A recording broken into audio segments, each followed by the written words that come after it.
So today, I want to take you on a journey through the tangled history of tobacco products in the US. Tobacco products in the US have had a long and complex history, and they've been filled with their indigenous roots to their commercialization and their widespread consumption. These products have been advertised in ways that obscure the risks associated with using these products. And we know that this leads to devastating public health consequences. Just as far back as 1982, we see an ad from a major cigarette company saying that a pack of their cigarette provided throat protection against cough and irritation for its users, something that would never stand in today's times. Now, let's enter into electronic cigarettes, the latest chapter in the saga of tobacco consumption, with their sleek designs and their promises of a safer alternative with no harms associated with these products. The use of e-cigarettes has continued to rise in the US, particularly among young adults. Shockingly, 40% of young adults have experimented with electronic cigarettes, which is 14% reporting regular use.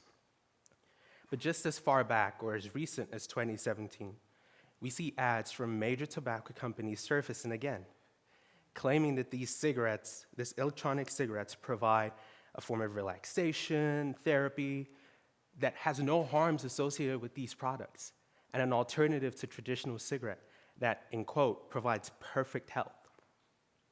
It's these same strategies that were used in 1982 that are still being used today to perpetuate this cycle of addiction and misinformation. For my research, I conduct screening and baseline sessions where we enroll participants and assess their baseline levels of electronic cigarettes and traditional cigarettes. And then I enroll them in our laboratory setting, where we expose them in a lab setting to different cues that measure their craving levels for these products. It's very interesting. When in the lab, you see the different factors that makes one want to use a cigarette or an electronic cigarette. But what's beautiful about this study is that we use the ecological momentary assessment, which is something that allows us to, not just in the lab setting after the 2 lab sessions, to measure the cues that are driving the use of these products in a naturalistic setting. Now, e-cigarettes have a double-edged sword to them. They serve as an alternative to traditional cigarettes, posing a safer alternative to using these products. But the key word is in comparison to traditional cigarettes. E-cigarettes on their own are not harmless. And they also serve as a gateway for non-users to begin to use these products and begin to go into the cycle of addiction. Now, during one of my sessions, I remember talking to a participant, and he shared his story about using electronic cigarettes. And he mentioned how he started off as a traditional cigarette smoker, and he saw an ad on a fateful Friday morning scrolling through Instagram, as we all do, and it said, you can start using electronic cigarettes if you use traditional cigarettes, and it's healthier, and it's going to help you quit using these products. Now, what this participant found was shocking. As they started using electronic cigarette, not only did they get further addicted to their traditional cigarette products, they had now started using an additional product that continued to pose harm to their system. It's this poignant story that my research seems to exemplify, and it's these individuals that we want to help to break this cycle of addiction. Now, why does this matter, you may ask? I hope you've been able to see so far why it does, but I'll explain it in simpler terms. Our research isn't just about collecting data, but our research is about unraveling the threads of addiction. It's about using these cues that we've measured to design interventions that are helpful for these individuals.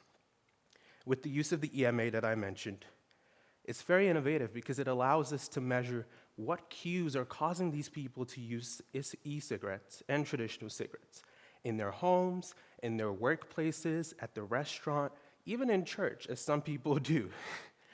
And what this does is it'll allow us to design interventions that are targeted to different individuals and the different needs that they may have. One way that I've thought about using the results from this study is with the utilization of simulation models and a little bit of machine learning for my computer science friends to test different intervention strategies and see which ones are more effective at reducing the use of these products for our participants.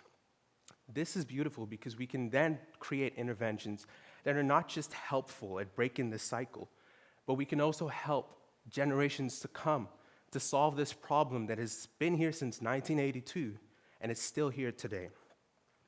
So in conclusion, my research isn't just about the present, it's about using the present and the past together to create helpful interventions that help future generations to come, creating a world where we live with tobacco-free products, creating a world where young adults are not killed by the age of 30 from lung cancer and various diseases.